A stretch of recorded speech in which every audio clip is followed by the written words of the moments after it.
This news is sponsored by Prerna College.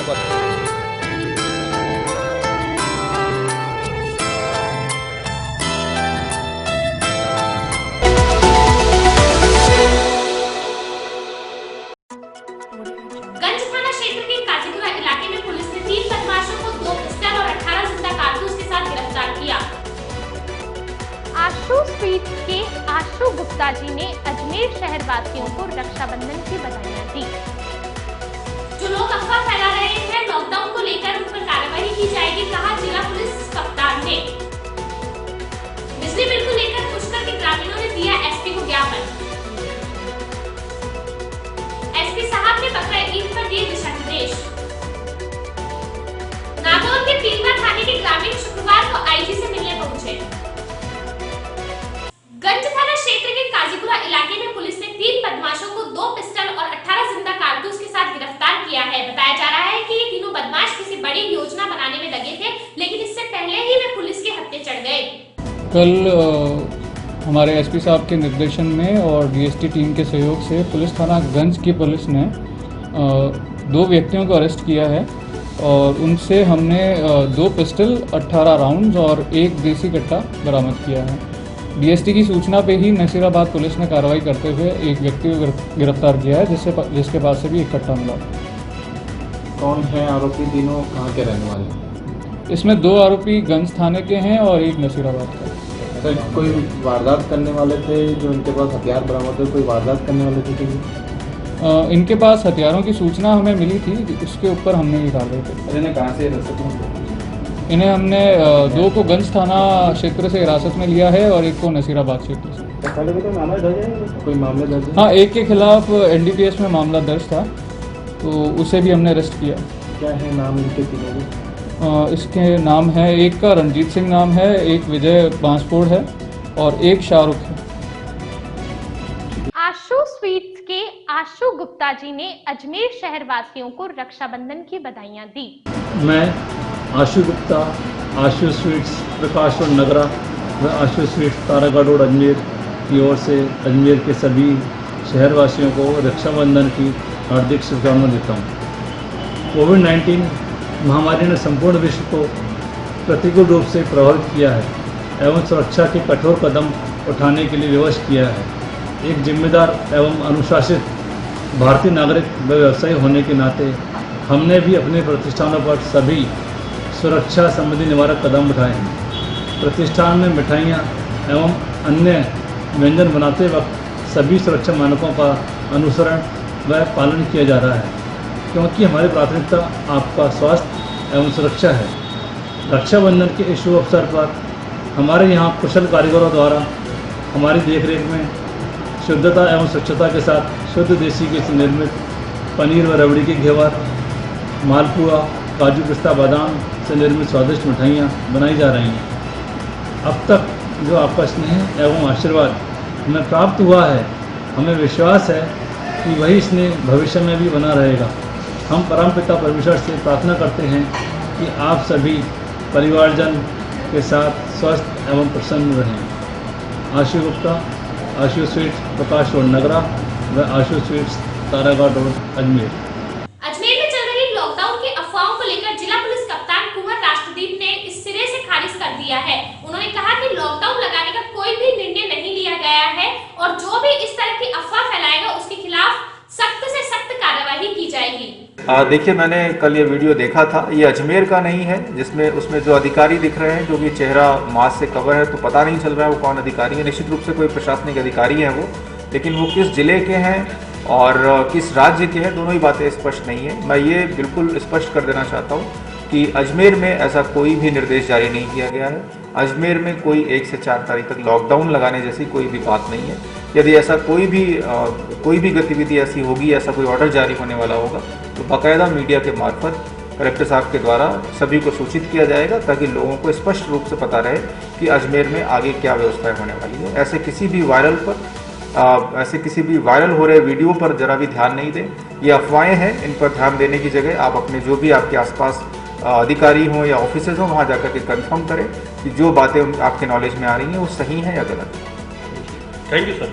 Ajmer विद्युत विभाग की ओर से पुष्कर और आसपास के ग्रामवासियों से वसूले गए ग्रामीणों में रोष व्याप्त है, जिसको लेकर उन्होंने शुक्रवार को कलेक्टर के बाहर प्रदर्शन कर रोष जताया। उनका कहना था कि निगम फर्जी VCR बनाकर जुर्माना वसूल कर रहा है, जिसे बर्दाश्त नहीं किया जाएगा।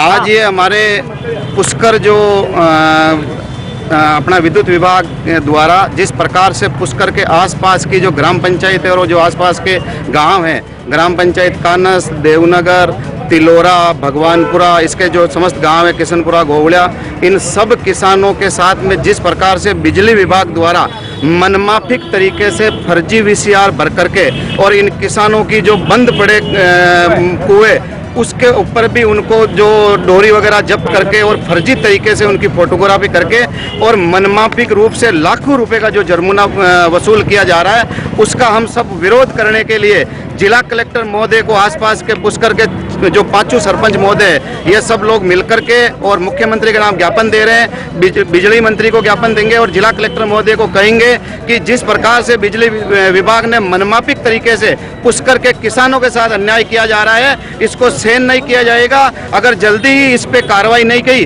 तो पुष्कर के लोग धरना देंगे, ज्ञापन देंगे और इसमें ये रुकने वाले नहीं है जब तक कि ये जो मनमाफिक तरीके से जो सीटें भरी जा रही है उसको बंद नहीं होने तक। ये लोग आज तो केवल ज्ञापन देने के लिए कम मात्रा में लोग आए हैं, जरूरत पड़ी तो पूरे पुष्कर के सभी ग्राम पंचायतों के गांव हजारों की संख्या में इस कलेक्टर के सामने धरना देंगे। और कलेक्टर महोदय को आज हम यही कहना चाहते हैं कि MD साहब को और विद्युत विभाग को आप उचित कानूनी कार्रवाई कर किसानों को राहत देवे, इसलिए हम ज्ञापन देने के लिए आज बुला रहे हैं। किसी के लाख रुपए की सीट, किसी के 50,000 की सीट और जबकि 3-3 लाख रुपए की वहाँ सीटें भरी जा रही है, जबकि कई लोगों के किसानों के फ्रिज नहीं है, मोटरें नहीं है, आपके वो अवैध रूप से मनमाफिक तरीके से मनमर्जी से बिल दिया जा रहा है। बिजली विद्युत विभाग वालों को हमने पहले भी कहा है, परंतु वो अपनी इससे बाज नहीं आ रहे हैं, इसलिए मजबूर हो गए कलेक्टर साहब के पास आए। अशोक सिंह रावत, प्रधान किसानगण। देश भर में शनिवार को बकरा ईद का पर्व मनाया जाएगा, जिसको लेकर पुलिस की ओर से अधिक सुरक्षा के पुख्ता इंतजाम किए गए हैं। जिला पुलिस कप्तान कुंवर राष्ट्रदीप ने कहा कि लोग घरों में ही ईद मनाएं और सार्वजनिक स्थानों से दूर रहें ताकि कोरोना महामारी से बचा जा सके। देखिए, ईद में जैसा कि सभी जानते हैं कि इस समय लॉकडाउन की स्थितियां हैं, बहुत सारे संस्थान हैं जो अभी भी बंद चल रहे हैं। उन व्यवस्थाओं को देखते हुए हमारी व्यवस्था रहेगी, हम हर जगह पर जाप्ता डिप्लॉय करेंगे ताकि कहीं पर भी लोग एकत्रित नहीं हो पाए और लोग अलग अलग जगहों पर जहाँ पर लोगों के आवागमन की छूट है वहाँ पर लोगों से मिल सकते हैं, ईद मना सकते हैं, इसमें कोई रोक नहीं है। लेकिन जो संस्थान बंद है वहाँ पर लोगों के एकत्रण पर रोक रहेगी। बाकी लोग अपनी व्यवस्थाओं के हिसाब से अपने घरों पर या फिर सार्वजनिक स्थान पर एक दूसरे से मिल सकते हैं। कोरोना के लिए जो नियम बनाए गए हैं उनको ध्यान में रखते हुए सोशल डिस्टेंसिंग की पालना करें आप सभी, और मास्क लगाना हुआ या फिर लोगों से निश्चित दूरी रखते हुए मिलना, इन सब बातों का ध्यान रखें। बाकी मैं अजमेर के सभी निवासियों को बहुत बहुत शुभकामनाएं देना चाहता हूँ, ईद की अग्रिम बधाइयाँ।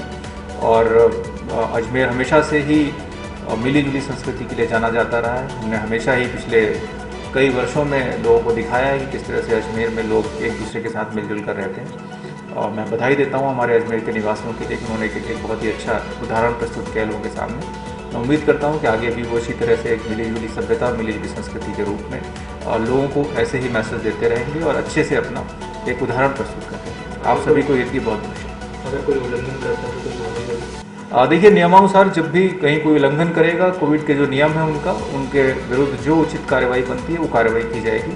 हम हर रोज़ लगभग 600-700 लोगों का चालान कर रहे हैं कोविड के जो गाइडलाइन है उसका उल्लंघन करने के लिए।